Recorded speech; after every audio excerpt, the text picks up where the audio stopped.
सरकारी मुलाजमीन को उकसाने के केस में फवाद चौधरी के खिलाफ फर्द जुर्म आयद न हो सकी। इस्लामाबाद की मुकामी अदालत ने कार्रवाई 3 अक्टूबर तक मुलतवी करते हुए फवाद चौधरी को हाजिरी यकीनी बनाने की हिदायत कर दी है। सरकारी मुलाजमीन को उकसाने के केस में फवाद चौधरी के खिलाफ फर्द जुर्म आयद न हो सकी।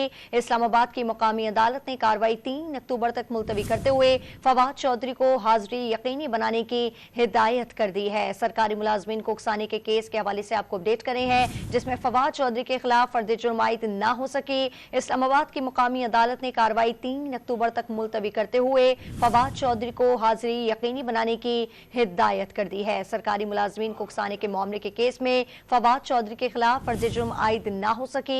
इस्लामाबाद की मुकामी अदालत ने कार्रवाई 3 अक्टूबर तक मुलतवी करते हुए फवाद चौधरी को हाजिरी यकीनी बनाने की हिदायत कर दी। तफसीलात जान लेते हैं उमर बर्नी से। उमर बर्नी, मजीद क्या पेशरफ सामने आई है, अपडेट कीजिएगा।